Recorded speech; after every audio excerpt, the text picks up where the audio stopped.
Ebyo nabagambirwa bwo munyishenjero kazi wa Sheema district Rosemary Nyakikongoro abire nayiguraho amaizi aguyahira umuzigiti gwa Kitojo omuri Sheema municipality.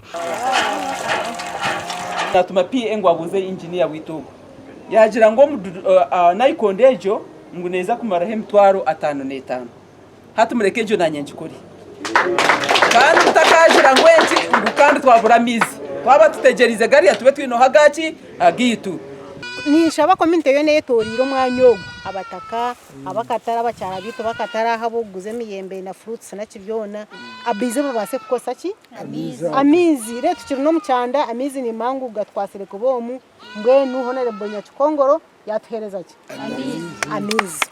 Tito nkabacyara tubentiteganisibwa kiba warjuro mukawa watawarze wakiro muhando bunde uze kwaho ukikaho zo mukisharo za kureta amizi konka honorable witu ntumusima kurengo wateriraha nayikondo hihi kwoko rwoko mucyaro wija weno nancire oyitaha amizi otawaza otaho muziki twire turajana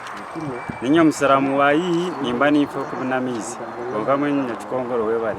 Nyakikongoro nagira ngo gavumenti eriyo netekateka hanyikiriza y'Abasiraamu ngo nahabwe cyo bataterebuka abuko numwe numugira ngo hano yo omuri Sheema ningo muri ki manya harimo MP omwe wo musiramu itwe tukora tukubigendera mebyo itwe tugendera services ezikugira ki ezikuikabantu nangu na old Kampala ndashire ndatayayire yo nda education ndashire yokwe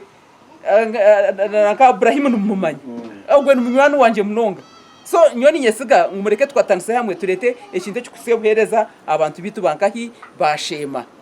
so nkimayisa ngo yaryo mu cyaro mu district Abasiraamu tumuganyirwemu abakoze tumuganyirwemu n'abanyakaturce bagira bata n'abamungwe no mucyara utakushorora nkahi omudini kandi kindi twataha omuzigitogu wahitwa twakora swala nareba mwine mu kapeti ezitezi ko kananye nambaretire ezo kusarraho Abasiraamu bina amasiko ngo gavumenti yaba ebahira amizi nicija kubahwera mu kusara kwabo amakuru agagasha kwa Mayiko atwakiri.